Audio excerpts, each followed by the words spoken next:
Cara a cara. Entrevistas. Conversaciones a la izquierda en la República Vigilante.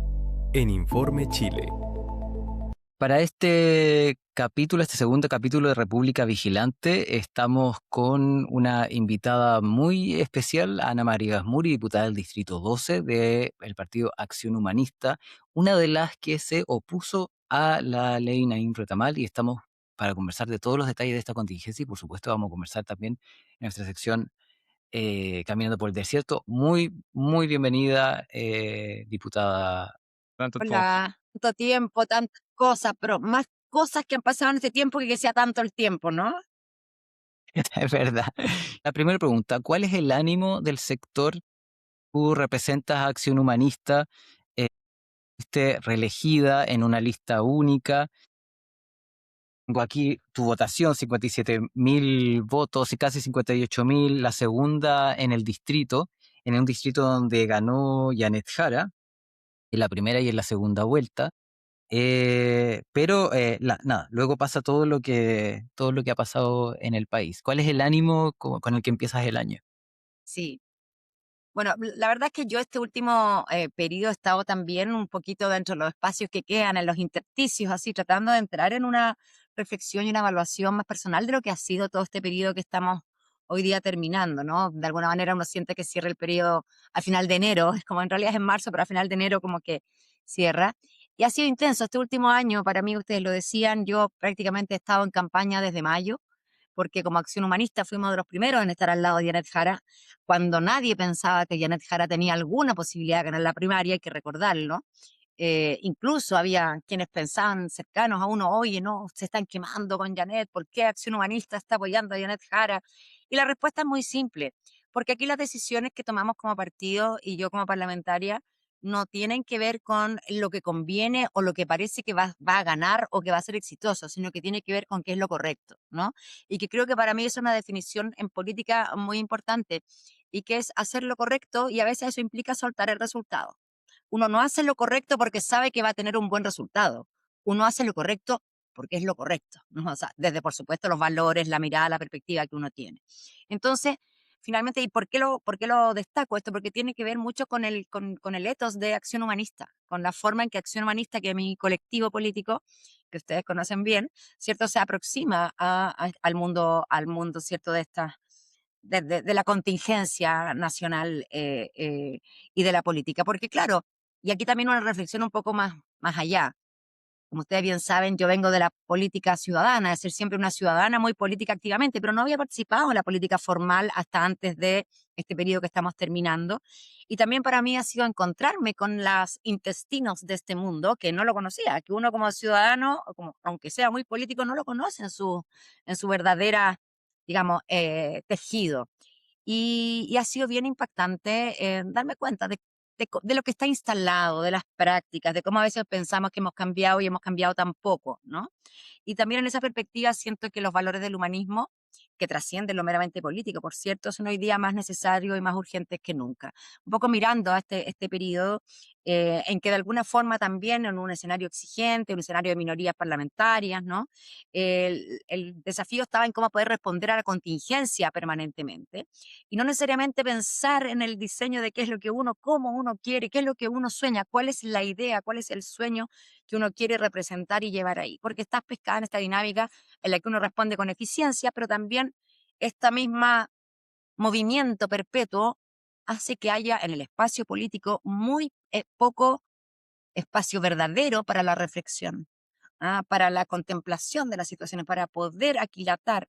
Entonces yo siento, y perdón que me detengan estas cosas, porque creo que son críticas que son importantes de recoger, aunque sea para corregir el propio rumbo en la gestión, digamos, que se viene por delante. Entonces, el ánimo en el sector, si vamos ahora desde mi propio partido, que pues, ustedes saben que yo fui la única parlamentaria electa, por lo tanto perdemos la legalidad como partido y nos han preguntado mucho, entonces Acción Humanista desaparece, no existe más. Y yo digo, bueno, no por perder una legalidad formal vamos a dejar de lado lo que somos como Acción Humanista, lo que nos inspira, lo que nos impulsa y lo que nos lleva a seguir trabajando y desplegándonos en el territorio. Porque creemos hoy día más que nunca que el ideario humanista es urgente, ¿no? Y estamos desde esa mirada. Entonces, claro, podemos perder la legalidad, que es algo formal, digamos, pero no por eso dejamos de existir con lo que pensamos, soñamos y queremos y con lo que estamos comprometidos. Y, perdón lo larga esta primera reflexión, y si vemos lo que ha sido el desempeño de Acción Humanista durante esta administración, creemos que hemos sido miembros leales de este gobierno, que hemos tratado de ayudar en lo más que hemos podido, pero que también hemos levantado la voz y hemos sido críticos en aquello en que no nos parece y que no estamos de acuerdo. Y hay que reconocer que han sido muchas las desilusiones. Y que probablemente uno ha sido discreto en hacer público cada uno de los aspectos de los que uno tiene diferencias de opiniones, porque uno también tiene una cierta lealtad y siempre va a tender a la resolución interna de aquellas diferencias que podamos tener. Pero haciendo una síntesis a este final ya del gobierno, la verdad es que quedan hartos dolores, muchos temas pendientes en los que no hubo voluntad de avanzar, en que parecía que agradar a la derecha, tratar de complacer a la derecha, era más importante que el construir con las propias bases que llevaron al gobierno a estar en esa posición, el volver a conectar con el ideario que fue el que permitió tener esa mayoría y ese triunfo, que finalmente venía de un momento en que pulsaba y urgía un cambio, transformaciones profundas, más allá de lo que haya pasado con el estallido social, cierto que no vamos a permitir que se venga a reescribir la historia catalogándolo de estallido delictual. Esos dolores, esa olla a presión que de alguna forma explotó en ese octubre, eso no ha dejado de estar presente, ¿no? Eso no ha dejado de estar ahí y de alguna manera la instalación de este gobierno por la falta de equilibrio de fuerza, quizás por la poca determinación de partir con sus ejes programáticos estructurales desde un principio, en el primer trimestre, haberlos instalado, yo creo que generó una tremenda desafección, una tremenda desilusión, porque estábamos en un momento que era un momento constituyente, o sea, realmente de que podíamos aspirar a un cambio que ya si se canalizaba por la Constitución, pero la verdad es que de alguna forma, pandemia de por medio, digamos, que ese es otro análisis, esto ha sido muy frustrante, ha sido muy doloroso. Entonces hoy día que Le, vemos, le además, una fa- izquierda que está sacándose los ojos, también enojada, y también, sí, vamos, y por vamos a ir supuesto a eso. refiriéndonos, vamos a profundizar, me imagino. Sí, pero bueno, eso es Sí, como en este minuto, le, entonces, minuto de profunda reflexión, minuto de prepararse para lo que viene, porque eso es importante, prepararse para lo que viene, y también para estar mirando muy abiertamente el escenario tanto mundial como nacional, pensando fuera de la caja para lograr entender estas fuerzas que hoy día nos están conmocionando y nos están moviendo. en muchos niveles. ¿Le faltó liderazgo político al presidente de la República para en tanto liderar esta voluntad constituyente que dices tú, y en tanto para liderar una coalición? O Paulina Bodanovich decía que ya se acabó el tiempo para hacer una coalición unitaria. Sí, yo creo que viendo la primera parte de la pregunta, yo siento que sí, que faltó voluntad política, que vimos una transmutación muy rápida de lo que era el candidato, ¿cierto? Boric y su desempeño anterior también como parlamentario, su ideario, a cómo a lo que le ocurrió, Tomás Hirsch digamos que se decía entiende. O que sea, sí, Tomás Hirsch me refiero que uno, a decía ver, uno puede comprender ya, que Tomás Hirsch decía en un reel que compartieron en Acción Humanista que le sorprendía este presidente que había sido elegido en un partido minoritario y que, además de que critica lo de la ley Naim Retamal, impulsa esta ley de partidos políticos que deja fuera a los minoritarios. bueno, eso es como de lo último. A ver, yo creo que son varios los temas, podríamos analizar también desde mi perspectiva, esto lo he dicho otras veces, de que en el momento en que se abre la posibilidad de parte del presidente de que pueda haber una otra propuesta constitucional, recuerdan ese momento, yo creo que ahí se hizo una fisura profunda y estructural. Creo que hubo dos hechos más que causaron y ayudaron a esta fisura inicial al principio del gobierno y que tienen que ver con que la primera semana en que llegamos al Parlamento, digamos, en la administración del presidente Boric, se nos insta a votar en contra del retiro, que había sido un elemento de campaña de las parlamentarias, incluyéndome, ¿cierto? Porque estábamos más allá del análisis que hoy día podamos tener con aquello, ¿no? Pero estamos hablando de la consistencia y la coherencia.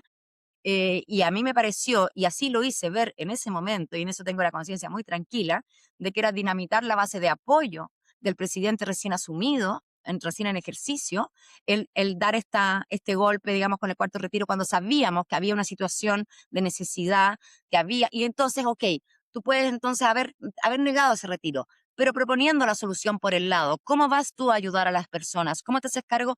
Porque si vemos lo que ocurrió con los ingresos en la familia, en la pandemia, post-pandemia, esa curva siguió cayendo en el primer tiempo de esta administración y no hubo un apoyo ahí real para compensar la falta, por ejemplo, de un cuarto retiro. Yo creo que ese fue un error político que lo pegó en la base de flotación muy fuertemente. Y el otro, para mi gusto, hoy día estamos ya en otra conciencia, se han naturalizado cosas que pensábamos que no se iban a naturalizar. El habernos pedido aprobar un estado de excepción en Araucanía en ese minuto, recién instalado el gobierno, recién instalados los parlamentarios, cuando evidentemente ustedes nos conocen muy bien, a mí y a otros parlamentarios, nunca estuvimos a favor de medidas como esa, teníamos una postura con respecto, bueno, entonces eso también, y por supuesto yo me negué, y algo que me he negado y pueden revisar, ustedes saben que una vez al mes nos someten en la Cámara a votar un nuevo estado de excepción, y yo me he negado consistentemente, lo que también me costó la no mejor disposición desde el Ejecutivo hacia esta diputada, hay que decirlo. Pero ¿saben qué pasa? Yo voy a cumplir 60 años, harto tiempo, orgullosa del tiempo vivido, de tanto que uno le ha pasado, y uno lo que tiene son sus principios y sus convicciones, ¿no? Y ninguna petición, por muy conveniente que podría ser, que pudiera ser para mi propia gestión, estar en la buena con el presidente, digamos, y estar, la verdad es que yo ahí no transo. Bueno, y eso fue un sello también de Acción Humanista. Creo que fuimos los únicos que nos sostuvimos permanentemente, siempre votando en contra del estado de excepción, sin relativizarlo. Entendiendo, esto no quiere decir que no seamos conscientes de las problemáticas que ahí hay, pero desde nuestra mirada humanista, la militarización, el despliegue policial permanente, ¿cierto? El amedrentamiento que esto significa en las infancias. No queremos minimizar los problemas que hay, pero de nuevo, ¿cuánto ha sido ese el camino correcto? ¿Era el camino que el propio presidente proponía o pensaba que era el correcto antes de? Entonces, yo sé que ha habido mucho acomodar los pensamientos y las creencias de muchos aquí en el trayecto, y está bien, uno siempre tiene que estar abierto a cambiar de opinión frente a nuevos antecedentes, eso es correcto, ¿no? Pero aquí hay también cosas como de definiciones estructurales. Haber pasado 4 años con estado de excepción en la Araucanía a mí me parece brutal. ¿Qué quieren que les diga? Me parece brutal y no haber podido salir de esa situación, ¿no? Entonces, esas fueron algunas como distancias desde un principio que tuvimos con esta administración y que, bueno, las sostuvimos. Si vamos al caso Naín Retamal, yo los invito a que miren las votaciones. A eso, ¿Ah? a eso vamos. Sí, Eh, eso que quería que no hacer la recapitulación de cómo fueron los hechos en ese momento. Sería interesante dejar claro esto de la promulgación a las 8 de la mañana y la fallida ida al Tribunal Constitucional, Efectivamente. y reconstituir cómo fue el debate en Sí. Bueno, en incluso ese a minuto. raíz de esto yo me puse Porque a revisar mis intervenciones porque tuvimos dos oportunidades en que lo vimos en la sala, entonces tengo dos intervenciones, las pueden buscar, son públicas, ¿no? Y la claridad nuestra fue total a ver, nadie puede desconocer la crisis de seguridad, pero el populismo penal que se ha apoderado del Congreso y del Ejecutivo actual, la verdad es que a mí me parece cuestionable, no está dentro de la línea que yo creo que es la manera de responder a la crisis que tenemos, porque está bien, pero lo dijimos en ese momento y entendemos, y en esto hay que darle el punto a la ex ministra Toá. Efectivamente, este fue una moción parlamentaria, esto no fue que viniera del Ejecutivo. Y efectivamente se dieron peleas muy duras, como dijo la misma ex ministra Toá, con cosas que eran también más aberrantes aún, pero quedaron cosas que eran aberrantes, que lográbamos sacarlo en una parte de la tramitación y la derecha la volvía a meter nuevamente. ¿Y ahí qué ocurrió? Porque entendemos la situación del Ejecutivo y que no fueron ellos los impulsores. Pero dos cosas. Uno, la promulgaron tal como está, sabiendo que tenía problemas gravísimos y que los denunciamos en su minuto. Y no solo la promulgaron, sino que además lo hicieron a las 8 de la mañana, impidiéndonos a quienes íbamos a ir al Tribunal Constitucional, digamos, de ejercer ese recurso. Entonces, y por otro lado, también la difunden dentro de los logros, de los 1000 logros de este gobierno. A ver, ¿era nuestra o no era nuestra? ¿Era buena o no era buena? Porque hoy día te das cuenta que hay una discusión. Entonces, lo que yo quiero decir es que con mucha claridad, quienes votamos en contra, que fuimos poquititos, la verdad es que lo los teníamos de muy 20. claro y denunciamos los peligros tal cual como estamos hablando ahora, porque lo que dijimos que iba a pasar es lo que está pasando. Y ojo, que este no es solo con el caso de Gustavo Gatica, ya hay varias causas más y hoy día hay una petición de muchísimas otras de fallos que ya existen de ser revisados, ¿cierto? Por la retroactividad de la ley Naín Retamal. Me parece Explicar para explicar a las personas para que entiendan cuál es el problema en preciso, porque ahora se dice que se quiere hacer una reforma de esa ley, ¿qué es lo que habría que corregir o cuál es el problema en concreto de la ley? Bueno, y es parte de lo que planteábamos, ¿no? Aquí, y tiene razón la ministra Toá cuando lo dice, que esto fue una fusión de varios proyectos, ¿ya? Efectivamente, entonces de emociones, porque aquí hemos visto una creatividad parlamentaria bien impresionante de repente. Pero esta creatividad parlamentaria choca con tratados internacionales. Una de las cosas que dijimos, ¿cierto? Que chocaba con tratados internacionales, choca con lo que conocemos. Entonces, aquí y de hecho, eran dos leyes distintas. Naín era una y Retamal era otra, que terminaron fusionándose. Y efectivamente acá se incorporan elementos que se pierde, por ejemplo, la proporcionalidad, se pierde, se incorpora este elemento de que a pesar de que hayan infringido ciertos reglamentos, el que tiene que demostrar a que el funcionario actuó de manera dolosa, por decirlo así, es el Es la afectado, es víctima. la víctima y no el victimario. Entonces, eh, y aquí se ha dicho, bueno, esto no es por la ley Nain Retamal, es solo, basta con la legítima defensa, pero aquí también se modificó la legítima defensa y se profundizó. Entonces, Mm. aquí tenemos por dos vertientes, pero lo más grave es que se instala un sentido común distinto. ¿Qué pasó? ¿Cuál fue la reacción del fallo de la derecha? Salieron a aplaudir. O sea, sale a pesar, y esto es bien importante, que se acreditó que el arma de Crespo fue fue la que cegó a Gustavo Gatica, a pesar de ello, y de que por las leyes que tenemos no se puede condenar, o sea, se genera la impunidad. Entonces ahí yo también no creo que sea exclusiva responsabilidad del tribunal, creo que tiene que ver con las leyes, con el marco legislativo que hemos generado para esto, ¿no? Entonces hay que Y hacerse es evidente porque responsable. ¿Mm? el fallo ni siquiera alude específicamente a la legítima defensa privilegiada, pero como dices tú, el contexto lo usa Claro, lo usa. para Entonces, la lo más sentencia. grave de esto no es solo lo leguleyo netamente, sino el espíritu, sino qué es lo que se está instalando como ética, ¿no? Porque finalmente, si vamos a celebrar que sabemos que hay alguien que disparó un arma y cegó a otro, y lo vamos a celebrar porque logramos que ese victimario no fuera condenado, ¿qué nos pasa como sociedad? O sea, es bien profunda la pregunta porque desde un sector todos salieron a aplaudir.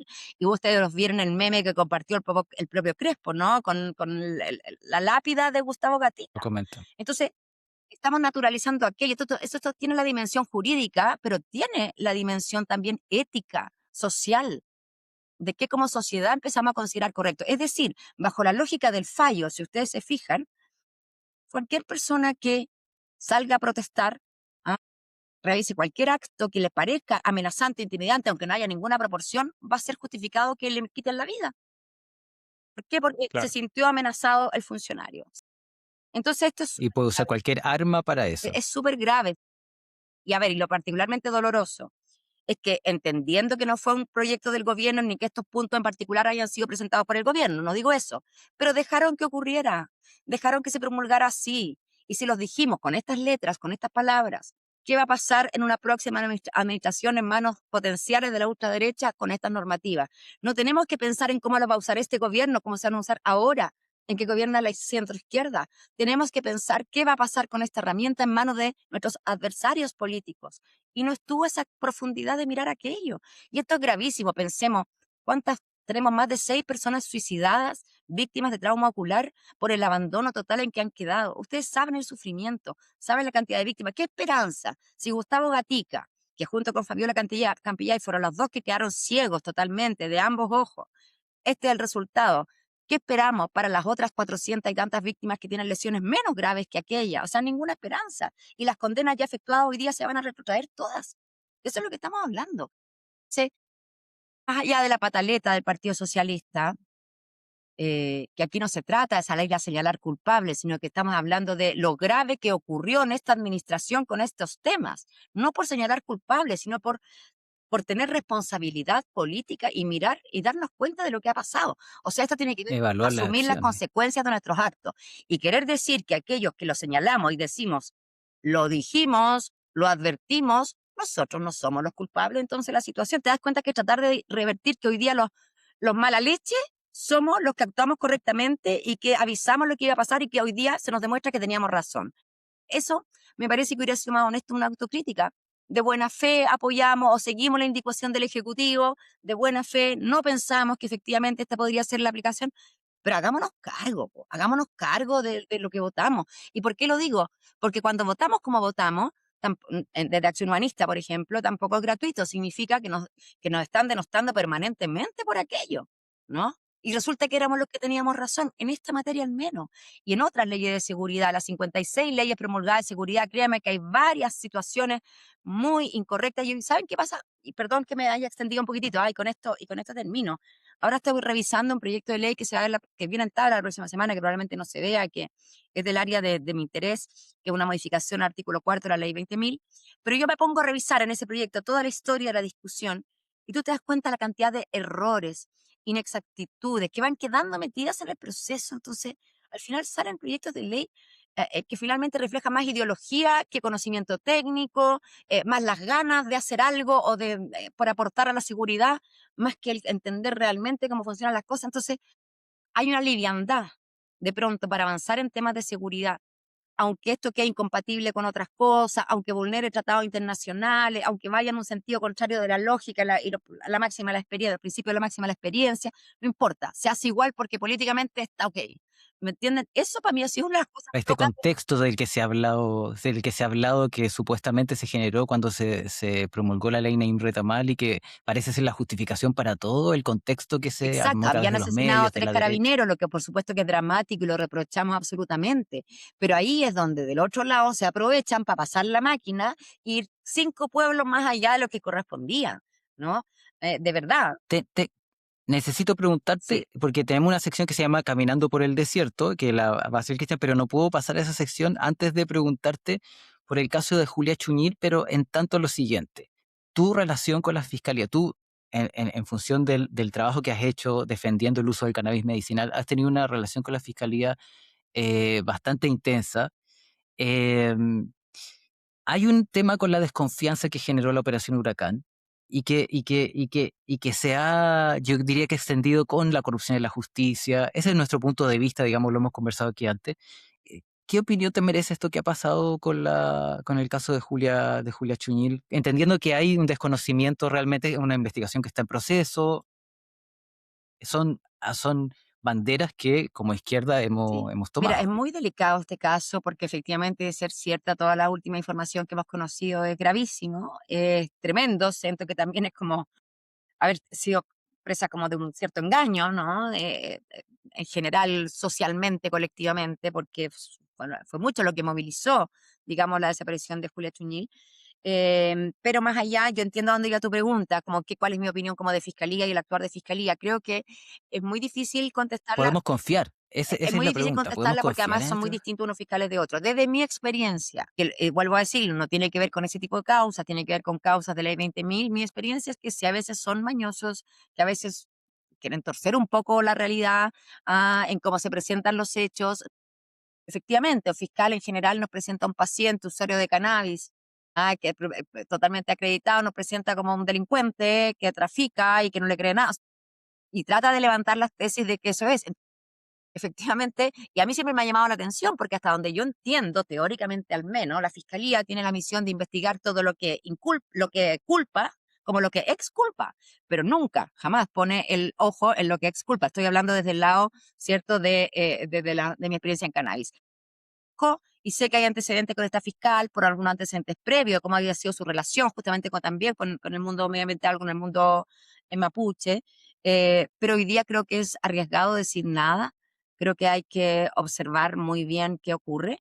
Entonces, evidentemente que nos choca, po. Es otra situación más que nos golpea y que de ser real toda esta tesis que ha levantado Fiscalía, bueno, es como de nuevo un golpe de realidad, ¿no? Es duro.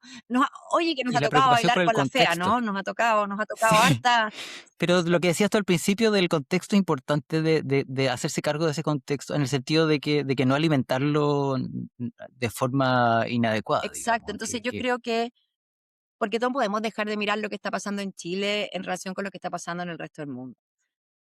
Estamos en momentos de pulsiones tremendas, de transformación, incluso no vamos a entrar en eso, pero si lo miramos astrológicamente, ustedes saben que la astrología es otra de mis aficiones. O sea, hoy día está todo descrito como un escenario en que además tenemos un Aries activado, que eso es guerra, eso es fuego. Es un momento difícil, ¿no? Pero como siempre, las crisis, queridos compañeros, son oportunidades de crecimiento. Y le parece que nos va a tocar seguir aprendiendo y creciendo, ¿no? Y madurando. Y yo Sí. creo que la izquierda necesita una maduración importante. Mm. Necesita quizás salirse un poco de lo que hablamos antes, salirse de estar tan atrapado en esta mirada política intestina y volver a mirar más amplio, como humanidad, como... Ahí van las preguntas del ¿Mm? Cristian. Sí.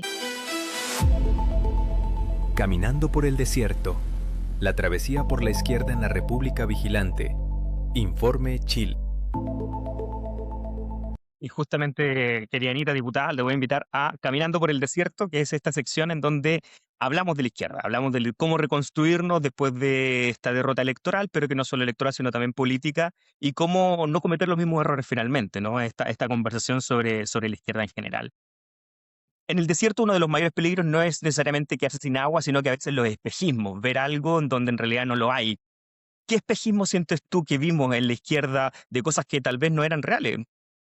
El millón fue un espejismo, el triunfo de Jara en la primaria fue un espejismo. ¿Qué ocurrió que terminamos con Kast siendo Yo presidente? creo que el espejismo que tuvimos fue creer que éramos mucho más fuertes de lo que éramos, que lo hecho bastaba, que nuestras ideas bastaban, y hubo una desconexión del dolor cotidiano que viven las ciudadanas y los ciudadanos, ¿no? De que la teoría de las ideas idealistas, que por cierto, que tienen que ver con un vivir mejor, a veces quedarnos en la teoría, en eso nos saca de las manos en la masa, que es el contacto con la gente, que es la mirada disponible, que es el ser humano plantado frente a otro ser humano, que es capaz de transmitirle que no estamos solos, que no estás sola, que no estás solo, que todo lo tenemos que hacer en colectivo.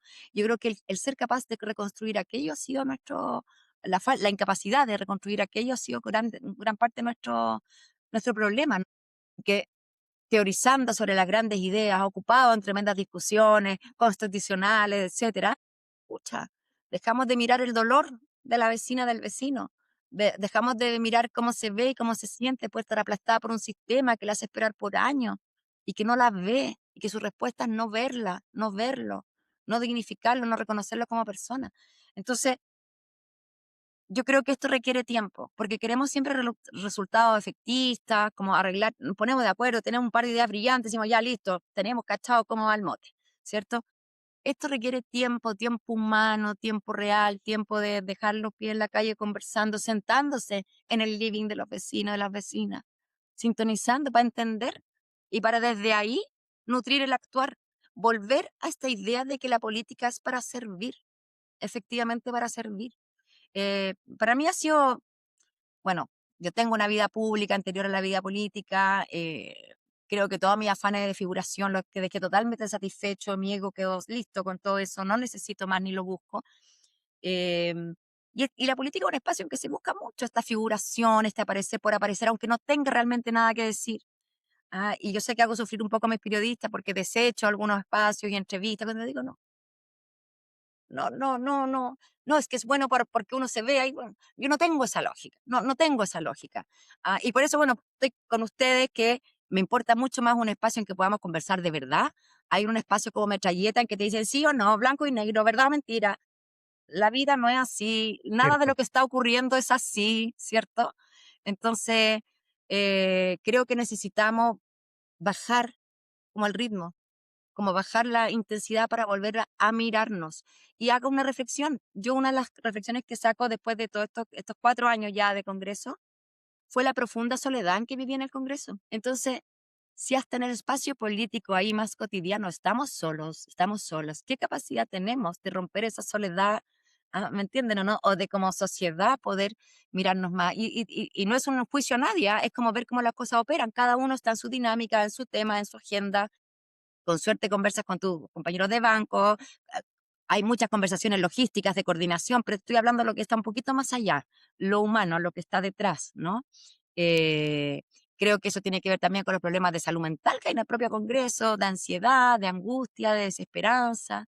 Entonces tenemos un clima en los tomadores de decisiones políticas que está un poco enfermo, que está un poco enfermo y que hay que hacerse cargo. Entonces, eh, son parte de mis reflexiones entre que se me junta que voy a cumplir 60 años, con que estoy terminando este primer periodo. Entonces, ¿de qué uno desde esta altura y desde la sabiduría agarrada de la vida ya a esta altura, qué uno puede hacer distinto en este espacio para, ¿sabes para qué? Para poder poner más luz. De eso se trata. Sí, ¿querías decir algo, Felipe? Sí que hay una pregunta ¿por qué? O sea, tú has tenido una virtud de defender causas que se pueden haber dado por perdidas, en particular en la del cannabis medicinal. La observación es que, sobre todo en virtud de lo que fue este último gobierno, parece que se hubiese renunciado a esa defensa. No de mi parte. La pregunta es como, no, pues precisamente es como, primero, ¿de dónde sale la fuerza? Y qué puede hacer la izquierda para no... Primero, ¿por qué renunciar? ¿Por qué se renuncia tan fácilmente a esas luchas? Bueno, es que ha sido como el Eh, tiempo de los renuncios de la izquierda, ¿no? En verdad, si lo miramos un poquito más profundamente. Yo creo, y también ha sido parte de mi experiencia, ¿no? Al darme cuenta que muchos pueden compartir mi visión, compartir la mirada, pero otra cosa es trabajar por ello. Otra cosa es, como lo he hecho yo, que de verdad, y aquí sí donde tengo una crítica particular y personal a este gobierno con todas sus letras, con todas sus letras. La ley que incluye la norma de cannabis medicinal se promulgó el 23 de mayo de 2023. Hasta el día de hoy no hay un protocolo, no hay una bajada, no hay una instrucción a las policías, nada.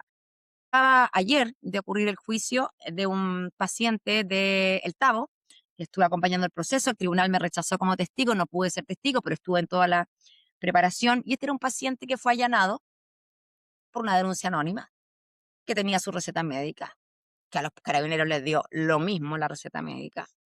No, mentira, en este caso no les dio lo mismo, porque tengo diferentes casos, estoy viendo otro tema, otro de Puente Alto ahora.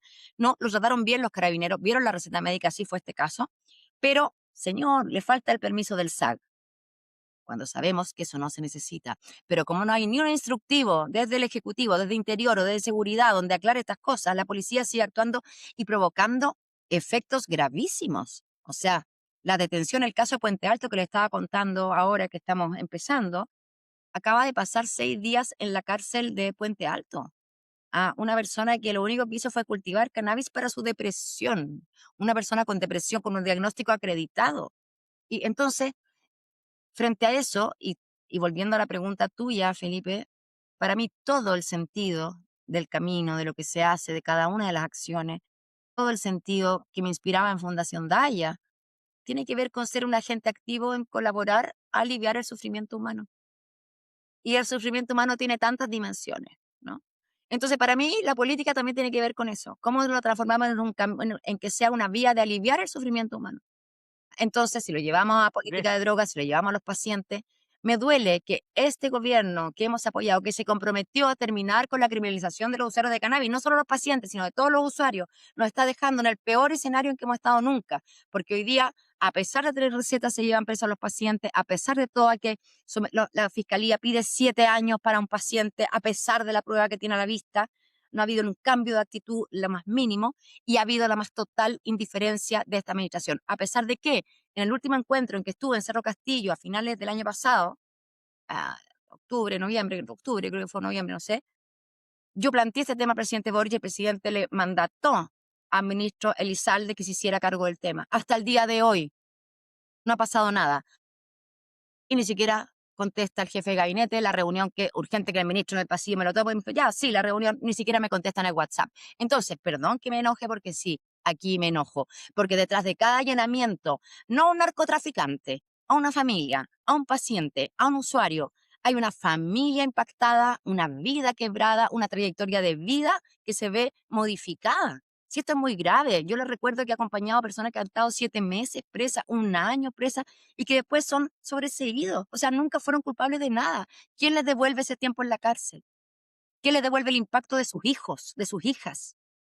¿Quién les devuelve el estigma, quitarle el estigma del barrio que vio que llegaron 7 carros policiales a su casa, como si fuera un narcotraficante? Y eso ocurre en esta administración.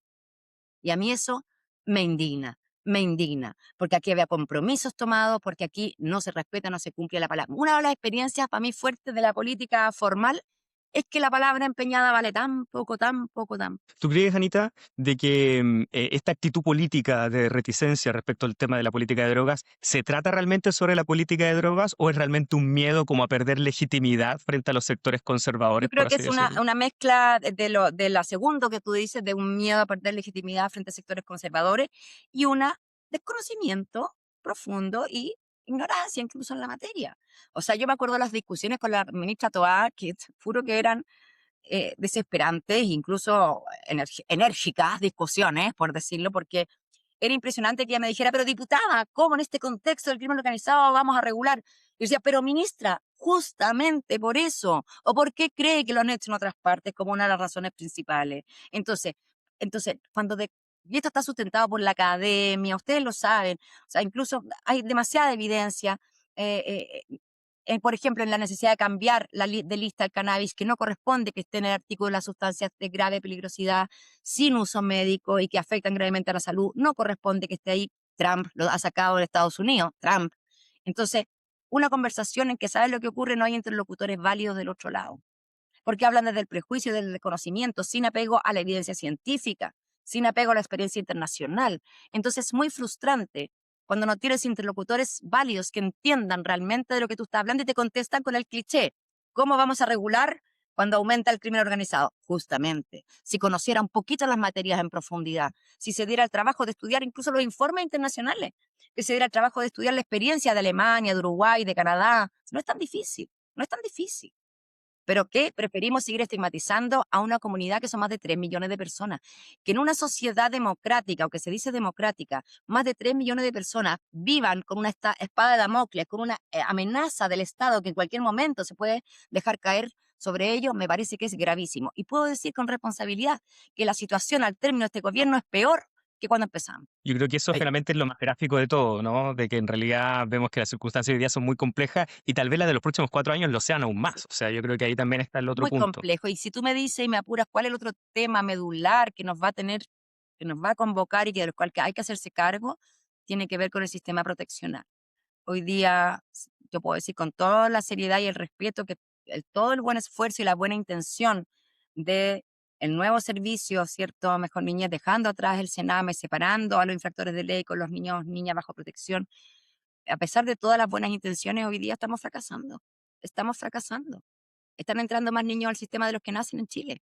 Tenemos 700 y tantas bebés de menos de un año que debieran estar en residencia, en familia de acogida y que no tienen familia de acogida. Entonces, ¿y por qué lo digo? Porque este problema trasciende cualquier mirada política de un gobierno o de otro. sí. Acá Los viene desde el datos de la gobierno de CACEN Piñera la hablan de... voluntad y acá no se ha logrado. Y aquí hay una cuestión muy seria. Y te lo digo por qué, porque frente a todo este panorama de ajuste fiscal, y por supuesto que falta cosas de gestión, pero faltan recursos. Mientras no haya recursos para dejar de vulnerar a la infancia en Chile, vamos a seguir siendo un país señalado como grave violador de derechos humanos de niñas, niños y adolescentes. Y lo pongo porque de verdad para mí también en esto, también ha sido doloroso ver que la gestión del gobierno no alcanza a dar el ancho de aquello, ¿no? No alcanza.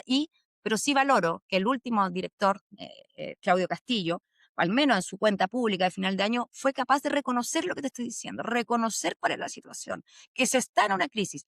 No así cuando intervino el presidente. No así cuando intervino el presidente, que yo veo que no conecta con la crisis que hay. Y cuando dice en un momento, bueno, ahora hemos resuelto, hemos avanzado, entonces se nos presentan nuevos desafíos. Y ahí el defensor de la niñez le contestó, le dijo, no, presidente, no hemos resuelto ni avanzado, son los mismos desafíos, no son nuevos desafíos. Entonces, ¿por qué los digo aquí? Porque esto refleja esta como incapacidad de conectar con lo que de verdad está pasando y querer contarnos un cuento de lo que queremos que haya sido, pero que no fue. No sé si, perdón que haya tomado este tiempo para explicar, porque para mí es uno de los temas más sensibles, ¿no? Además. Y la CACEN, yo quería poner ahí el dato de que la CACEN, a pesar de esta mejora, de esta reducción de la pobreza, dice que entre 23 y 25% de la pobreza, o sea, de los niños son pobres, de menos de 3 Efectivamente, años. es verdad que se Son cambiaron los datos muy indicadores, hoy día son terribles. indicadores más estrictos, ¿cierto? Para medir la pobreza, lo que se celebra muy bien, y que efectivamente incluso con los nuevos indicadores ha habido una baja, pero es igual. De nuevo, nos conformamos con el titular de que hubo una pequeña baja o vamos a lo que significa ese número aún de niños, niñas, en la pobreza. ¿Qué significa ser pobre en esa etapa de la vida, en la trayectoria vital? Entonces, es muy tremendo, es muy tremendo. Son tiempos difíciles, navegamos tiempos difíciles, tiempos de odiosidad, tiempos que probablemente lo que uno más teme es que la violencia aflore, ¿no? La represión. Yo digo sinceramente, en el contexto actual que estamos, con las leyes de seguridad aprobadas, ¿no? A mí me da mucho, mucho, mucho miedo qué va a pasar con la manifestación, con la legítima manifestación, porque vemos que ya no va a haber sala cuna universal, que ya está puesto en cuestión, que ya el FES no sabemos qué va a pasar. O sea, van a empezar a pasar cosas. ¿Y qué? ¿Van a sentirse con el derecho de cegarlos, de matarlos por manifestarse? Me preocupa. Me preocupa lo que viene, me preocupa la violencia, me preocupa la naturalización de la violencia en los discursos públicos, ¿no? La naturalización de cierto sentido común, un poco extraviado, un poco a lo Trump, ¿no? Y como izquierda, nuevamente, igual que en todas las últimas décadas, sin medios que nos acompañen para poder nuestra visión de mundo de alguna forma también poder instalarla. O sea, de verdad que creo que eso Sí. también, y ahí también una crítica al financiamiento que hizo este gobierno, esta administración de Boric, a la prensa tradicional, me parece increíble como el Mercurio y la Tercera. O sea, ¿por qué? Entonces, ¿cómo de las convicciones o creencias o de los pisos en los que nos parábamos tan fácil se pueden mover y terminamos en un escenario tan distinto? Entonces, sí, yo creo que ya ahí comparto plenamente las reflexiones de mi compañero Tomás Hirsch. No ha sido fácil este tiempo, hemos tratado de colaborar, de ser leales, pero está terminando mal este gobierno con esta situación, ¿no? Con esto, capacidad también de hacer un mea culpa. Yo celebro los avances, yo no lo voy a negar y he sido, creo que, muy leal al gobierno en celebrar lo que sí se ha avanzado. Pero sí es verdad que nos obligaron a tramitar una ley corta, una reforma de pensiones, que sí, que vemos el beneficio finalmente que tiene la reforma de pensiones porque le sube 100.000, pero que no, pero que igual estaba lejos, que igual era difícil, ¿no? Igual, en fin, que igual se consolidó el modelo de las AFP, con la ISAPRES lo propio. Entonces, no es lo que hubiéramos querido. Y está bien, yo entiendo, por ejemplo, y puedo hablar con propiedad de ley corta porque me tocó tramitarla como presidenta de la Comisión de Salud. Yo entiendo que hay discrepancias con la derecha y que tenemos que pelear y que a veces podemos perder, pero las discrepancias las teníamos con el Ejecutivo, las Mm. teníamos con el Ejecutivo. Eso dice mucho. Entonces, ¿y qué pasó? Muchas de las indicaciones, la misión que yo misma, en mi bancada, mi comité, que yo representaba, digamos, teníamos en esta discusión, finalmente perdíamos con los votos de la oposición y de parte del oficialismo, pues perdíamos las posturas nuestras un poco más distantes del Ejecutivo. Y eso ha sido una constante. El, Yo he sido una gran perdedora de votaciones.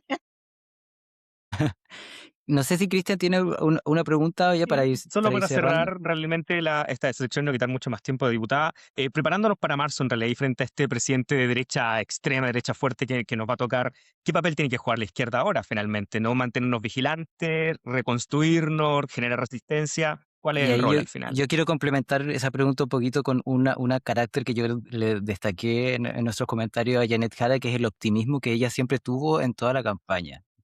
¿Qué tanto de eso puede persistir en este periodo? Uf, bueno, yo soy una optimista obsesiva, porque finalmente, mira, hay un dicho budista que yo lo uso mucho en diferentes circunstancias, que es un cuento bien largo, pero que la síntesis es finalmente es bueno, es malo, quién sabe. Porque lo que parece bueno termina para alguna cosa siendo malo.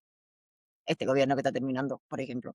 Lo que parece malo, en algunas cosas se abren oportunidades que no habrías visto. Uno no sabe de qué se trata la película más grande, entonces de qué se trata para nosotros como izquierda, creo yo. Pensamiento que se opone a un pensamiento fascista, este pensamiento, ¿cierto?, totalitarista, y tan familiar. Lean la columna de Peña sobre la reunión con los académicos de CAS, no sé si la vieron, la de la mesa, No, no lo he visto. que es está muy buena, está muy importante, porque también habla ahí, pone de patente como la falta de contenido, ¿no? De cómo está esta idea como de lo doméstico y de lo público como una extensión de lo doméstico y con eso es suficiente, está bien interesante. Entonces, creo que como izquierda, primero que nada, un momento de reflexión. Primero, estar claro que tenemos al frente, observar. No creo que sea bueno incentivar climas de belicosidad, porque sí, en el aire, frente a nada, ¿no? Hay que ser muy... A ver, es como Pedrito y el lobo, ¿no? Si uno grita el lobo, el lobo, el lobo, cuando no siempre viene el lobo, cuando viene el lobo no te creen el grito.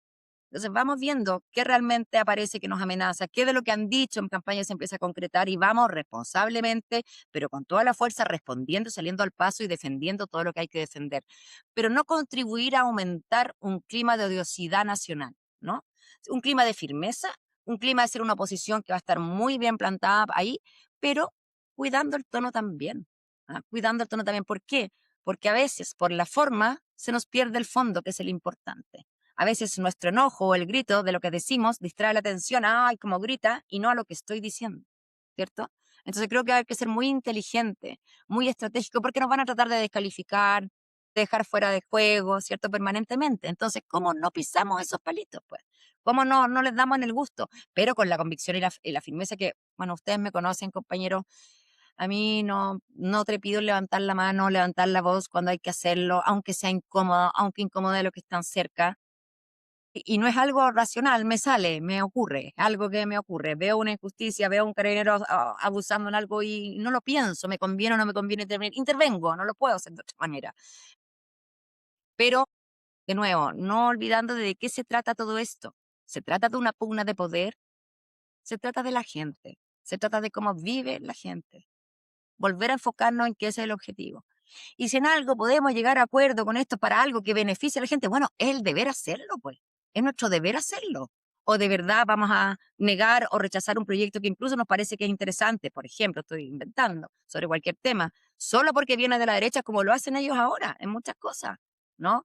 Que rechazan solo porque viene del oficialismo del gobierno, no porque en realidad lo quieran rechazar. Yo creo que eso es delicado. O sea, está bien hacer ciertos puntos políticos, pero cuando estamos hablando de la gente, cuando estamos hablando del beneficio para las personas, hay que tener la capacidad de diálogo porque finalmente de eso se trata la política, ¿no? O sea, no solo de que yo estoy de acuerdo solo con lo que yo pienso y jamás le doy el punto a nadie más, porque, y yo lo digo por lo que yo estoy en la Comisión de Salud, en Comisión de Salud hemos logrado, a pesar de las diferencias políticas, de verdad poner el foco, el centro y el foco en las personas y logramos llegar a acuerdo en que muchas cosas las votamos transversalmente, que es como bien raro, pero se puede.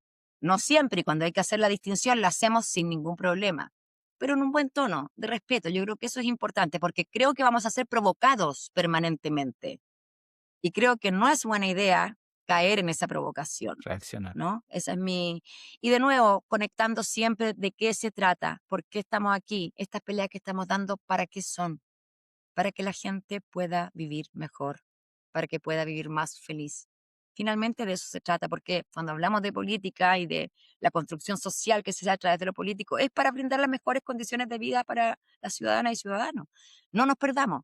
No es para nosotros tener más poder, no es para aparecer en la prensa, no es para aparecer ganando. Y todavía todas esas pulsiones están muy vivas en ese espacio. El querer ganar por ganar, aparecer por aparecer, que es parte también, ojo, del resultado del sistema que hemos habitado desde la dictadura y que por mucho que seamos de izquierda, igual nos penetra, igual nos entra en nuestra manera de actuar, porque bueno, somos un colectivo que esos han sido los parámetros que hemos tenido puestos por delante, rascate Claro. con tus propias uñas, somos un país pelador, le gusta el chaqueteo.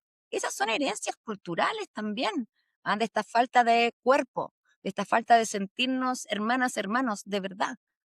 Esta profunda convicción, y ahí me voy como a otro lado de mi vida, y esta profunda convicción espiritual que tengo yo de que todos somos uno, de cuando logramos sacarnos nuestros velos y vemos, somos una gran sola humanidad, tan hermanos chilenos con chilenos como lo somos con los que viven en un país en la otra punta del mundo. O sea, yo tengo como, bueno, y desde el humanismo también una concepción más amplia, ¿no? Somos seres humanos, incluso aquellos que son nuestros adversarios políticos, que piensan distinto, que odiamos lo que piensan, igual somos uno. Igual están espejando y reflejando parte de lo que nos compone como seres humanos, ¿no? Entonces, no perder de vista eso, para estar muy clara en los puntos, pero para no perder de vista el cariño. Si yo incluso a mi adversario no tengo por qué odiarlo, yo estoy en desacuerdo con sus ideas, pero no tengo por qué odiarlo. Y yo creo que eso también es importante, porque es como en la familia también ocurre, un poco lo decía Janet. En la Ya. familia tenemos opiniones distintas, pero no nos vamos a odiar por eso. Podemos discrepar, podemos incluso pelear en la mesa el domingo súper fuertemente y vehementemente, pero no nos vamos a detestar, ¿no? Y eso creo que es Y después seguimos conversando. importante. Y nada, los valores del humanismo más urgentes que nunca. Yo creo que va a ser tiempos duros, que van a ser tiempos en que ojalá que no sean demasiado los retrocesos que después tengamos que tratar de revertir. Yo pienso en Argentina hoy día, incluso si volviera la centroizquierda a recuperar el gobierno, imagínense lo que costaría ahora volver a desandar lo que han dado Milei, el desmantelamiento institucional que ha tenido Milei. Ese es el temor que tengo yo en relación a lo que puede pasar en el próximo periodo acá en Chile, el desmantelamiento institucional con este desprecio de lo público, ¿no? Esta desregulación que ya está anunciada, que van a desregular todo, lo inmobiliario, lo medioambiental. Eso a mí me preocupa y creo que tenemos que estar. Y ahí, de nuevo, cuando vamos a qué pasa con la izquierda, creo que ahí, por favor, dejemos de lado las diferencias que son legítimas. Incluso, de nuevo, las opiniones son opiniones que son válidas, pero no son sobre las personas, ¿no? Son sobre las actuaciones de ciertos momentos de los cuales, por supuesto, uno tiene que ser responsable. Pero tenemos todos que mirar en conjunto esto que va a venir y poder no minimizar las diferencias, sino tener un objetivo común, que hacerle frente a poder evitar los retrocesos, a levantar la voz frente a los abusos, si es que lo que hablamos antes en términos del derecho a la manifestación, el derecho a la protesta, ¿qué va a pasar? Esas son las misiones hoy día, cómo resistimos y también observar. Aquí hay que observar al adversario también, cómo se va a mover, para ver entonces también Sí, cómo reaccionamos con por inteligencia, con eso, comprensión, con honestidad. mm, por eso le pusimos este programa República Vigilante y te agradecemos, Ana María Gasmuri, diputada, por estar con nosotros y compartir tus reflexiones en estos tiempos. Y nada, esperamos poder seguir conversando y acompañando este camino que se viene largo. Eso. Oye, yo les agradezco por lo que ustedes están haciendo, porque me parece un ejercicio demasiado importante, el de la reflexión, el de seguir profundizando. Creo que ese es un desafío como izquierda que tenemos, de esa reflexión, pero que no nos desconecta de esto territorial y de esto real. Cómo esta reflexión también nos lleva a justamente poder mirar estas zonas ciegas que hemos tenido, ¿no? Si no somos descarnados con nosotros también en mirar y Sí, poder enmendar, es muy difícil, ¿no? Es muy difícil pensar que podamos salir de la situación en que estamos, de los fraccionamientos, de las heridas, de las ofensas, en fin. Y solamente quiero terminar con esto, ¿no?